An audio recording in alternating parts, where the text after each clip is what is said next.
their kacha house, their pakka house. Lalo Mal from Nara, his kacha house, him and his two daughters in his new house. Muhammad Khan from Jacobabad, him and his family, how they used to live, they live today.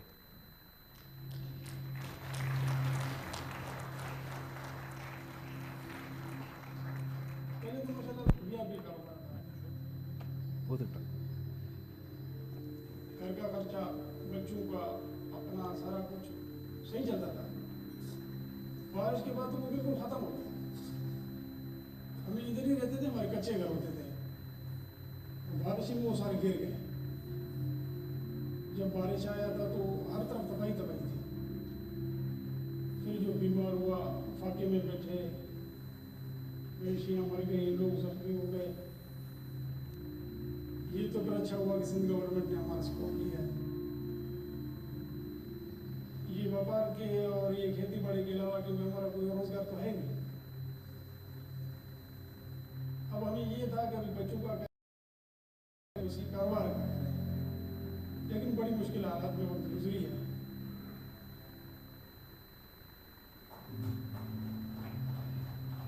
Government of Sindh की तरफ से जो team आई थी वो आगे घर घर पे सर्वे कर रहे थे। पहले घर हमारे कच्चे थे, अभी ये माशाल्लाह पक्का घर बन गया, तो हमारा भी शौक है कि घर को संवार दें। ये पसंद है हमें। जब वो बोलते कि दरख्त लगाए तो ये जो बड़े होते हैं तो इसके फिर हम खुद भी बैठते हैं और मवेशी वगैरह भी।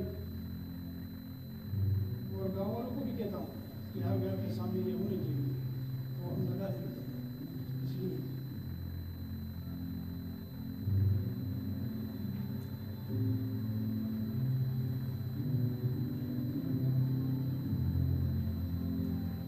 घर माशाल्लाह भी हमारा बड़ा फर्स्ट क्लास बन गया। ये है कि हमारे बच्चों को मुस्तकिल बन जाए, यही उम्मीद है इंशाल्लाह।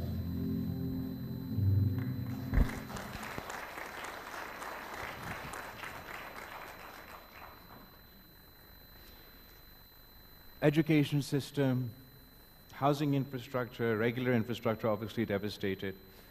Again, on the topic of agriculture, I want to look at it specifically in light of the 2022 floods. The major source of income for the people of our province was drastically affected. As an emergency measure at the time, the Sindh government decided to support our farmers by providing them wheat seeds. On an emergency basis, we reached out to 215,000 people in our province at the time, provided them this support, and as a result of this intervention, the following year we had the highest ever wheat production of 4.5 million tons in the province of Sindh. But we built on that experience. We used that data, and we started the Benazir Hari card, or the Benazir Farmer card, with the thought that in the future, when we face a natural disaster, we want a transparent mechanism where we can get financial support directly into the hands of the farmers. These 200,000 people that we'd given the wheat seed became the first people to subsequently join our Benazir Hari card. And the concept behind this initiative was not only support in times of emergencies, but the government of Sindh, and even the federal government, but they're not associated with this yet, provides a lot of support to our farming communities. But it's not targeted, it's not transparent, and that's the direction that we'd like to move in the future. So this Benazir Hari card was a result of the 2022 floods.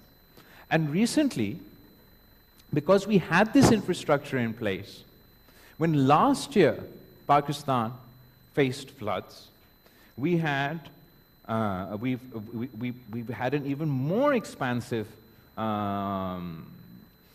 intervention from the government of Sindh through the Benazir Hari card, but also through CNIC and other identification mechanisms. For small farmers of from 1 to 25 acres, we provided cash support for them to buy DAP and urea. Targeted, transparent support to those at the bottom of the pyramid who need it most, while simultaneously supporting Sindh's agriculture economy. We have agricultural modernization mechanisms in place where we support our farmers with laser leveling and other such facilities. And going forward, we want to take this to, and going forward, we want to take that to the next level. We're going to encourage both collective farming and public-private partnership in the agriculture sector in the province of Sindh. Collective farming, because 90% of land holdings in Sindh are with the small farmer. And what we want to do is create incentives from the provincial government for these small farmers to form collectives. And when they form collectives, they'll obviously collectively have more arable land, collective bargaining power. And they could then benefit from some of the benefits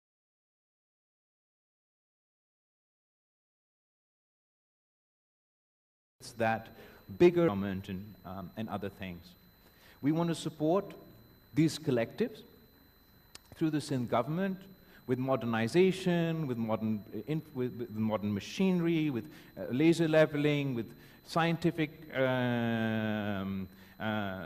knowledge, with research, and our support, our interventions, our subsidies will be targeted to these small farmers. Then, for public-private partnership, we want to encourage the private sector to come and invest in large-scale farming in the province of Sindh in two ways. One, the Sindh government wants to be a bridge between these collectives and big business, whether it's within Pakistan or outside in Pakistan, where we create a partnership with these collectives in the business community, and they come in with their investment and partner with small farmers and create collective corporate farming in the PPP mode. Separately, the government of Sindh also has a lot of arable land that's not used, whether it's in forest area, whether it's in agriculture department, whether it's irrigation department. We also want to partner with the private sector in those cases and use public-private partnership to bring in large-scale, high value-added farming to take our Sindh agriculture to the next level. So no agriculture without irrigation, and our irrigation system in Pakistan is the largest in the world. And within Pakistan, the largest irrigation system within Pakistan is run in the province of Sindh. On top of that,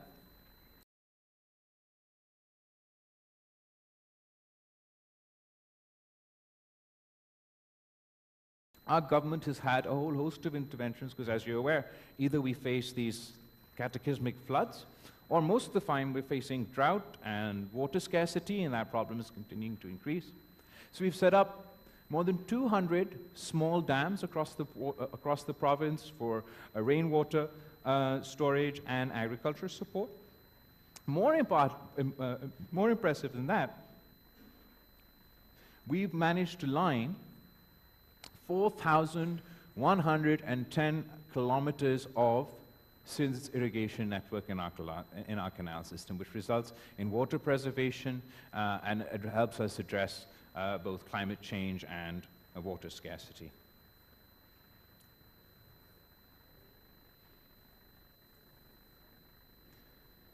Ooh. As far as Sindh's infrastructure is concerned, so along with our irrigation system, we get a lot of criticism on our communication infrastructure. So I want to use this opportunity to clarify that there are two forms of this infrastructure in our province. The majority, say our national highways, are run by the federal government and the communications department. And that has and does, both from us and from others, receive a lot of criticisms, and we're really appreciative of the current government, the Prime Minister, for their commitment that the Sakhar onwards portion of our national motorway will be built. But that doesn't mean that the Sindh government doesn't build roads, it's just we can't build the federal government roads.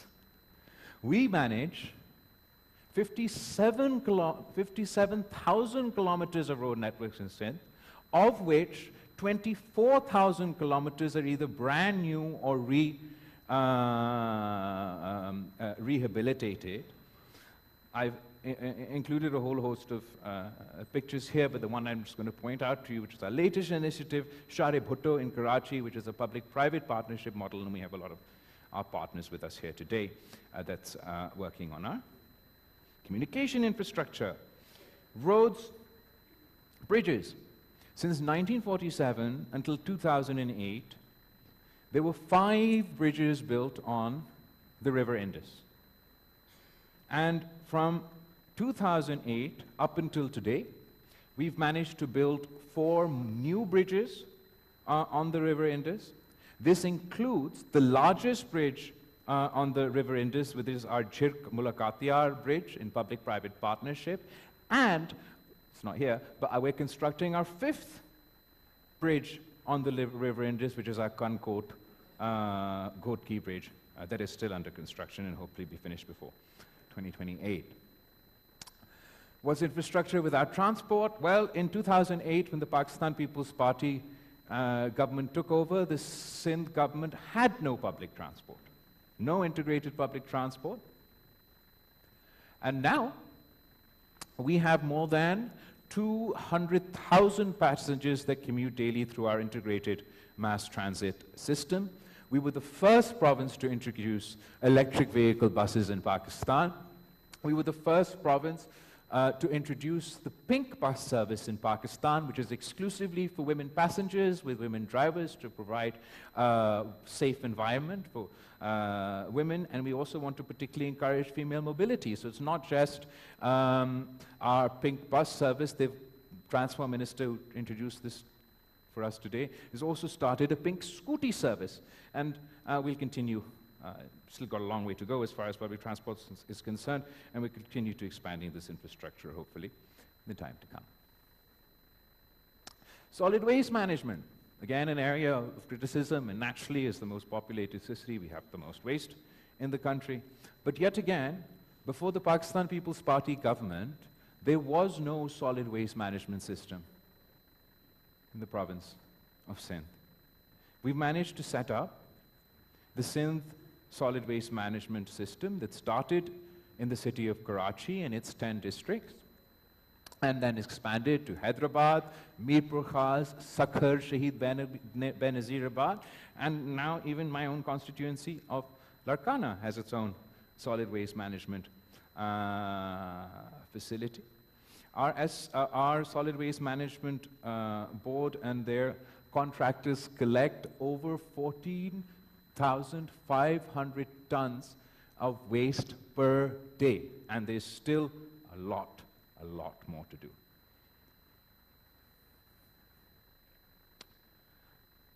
Along with agriculture, another area where we've had the most progressive intervention of all provinces is again in the Labour Department in Sindh. We have collectives through the Sindh government with modern expand. We're also proud of the fact that we're the only province to raise minimum wage 6 times in a row, and we've cut child labor by 50% in the province of Sindh. So when we took over the official statistics, it was that we were at 20.6%. We've managed to bring it down to 10.3%. Labor rights legislation right now. Amongst the labor rights legislation, 16 laws, 18 rules, etc. The main thing one additional thing I want to mention is that we not only acknowledge agricultural workers as part of the workforce, we were the first to pass the Female Agricultural Workers Act back in the last provincial government, and the first ones to acknowledge women's contribution, which is the largest in our agriculture, sector. Energy is a big area for the province of Sindh. We were the first to add megawatts to the national grid, first through renewable energy, wind energy. We have a 50,000 megawatt wind energy corridor. Acting President Yusuf Raza Gilani, when he was the Prime Minister of the Pakistan, was the first to inaugurate our wind energy project in the province of Sindh. And so far, we have 1,845 megawatts of wind power that we add, and 150 megawatts of solar power. We have another 1,875 megawatts of wind power in the pipeline, and another 1,150 megawatts of solar power in the pipeline. We're really leaning in to green energy and alternative energy within our province, particularly because the energy infrastructure is so unreliable, it's so expensive. There are areas in the province of Sindh that still face 16 to 18 hours load shedding, so we're trying to encourage in every way we can less reliance on traditional energy infrastructure and a move towards solar energy. We've had a big push for the solarization of public buildings. In partnership with the World Bank, we've also been targeting Benazir income support beneficiaries to provide them with solar systems. So far, we've distributed 200,000, and we're looking going forward to distribute 275,000 more to the families of the most needy. We also intend to target consumers of less than 100 units of electricity, and we want to provide them with solar facilities. In addition to that, we have 3 public-private partnership solar infrastructure projects in the works right now, through which we want to provide Karachi with an additional 400 megawatts of solar power at low cost. I'm going to go on to talk about Tharkol, which is another big initiative as far as the Energy Department is concerned. But even within the context of Tharkol going forward, we want to look into using Tharkol for the development of fertilizer. So our country's over-reliance on gas for fertilizer can hopefully be addressed through this. Where's my energy gone?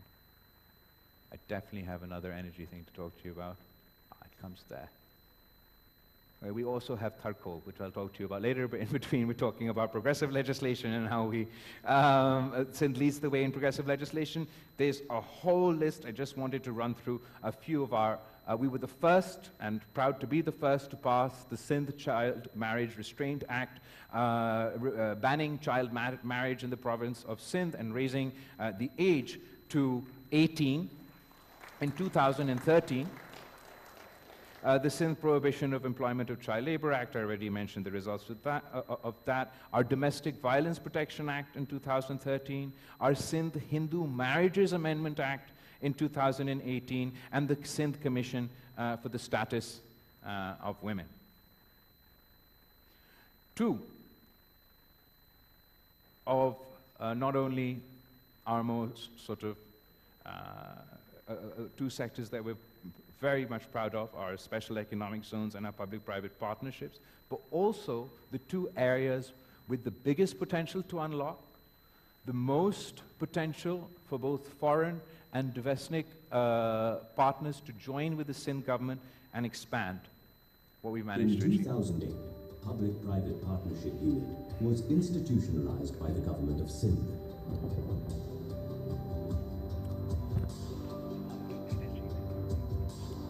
Our private partners have collectively invested nearly $2.076 billion US, while $780 million US invested by government of Sindh.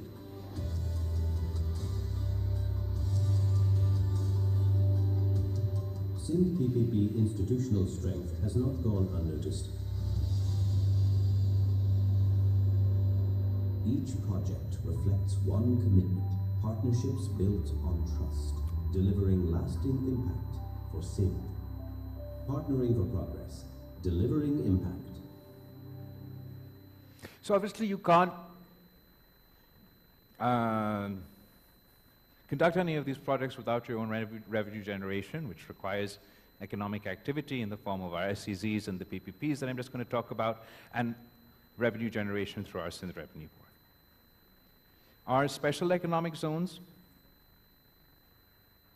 in the province of Sindh, we've got Khairpur Special Economic Zone, we've got Larkana Special Economic Zone, Dhabaji Special Economic Zone, and Marble City Special Economic Zone, which is the first public. Dhabaji was the first, and they're also a public-private partnership special economic zones, where not only from at the provincial level, but also the federal level, for the time being, we enjoy special incentives for business and industries to set up. At the feasibility stage, we have our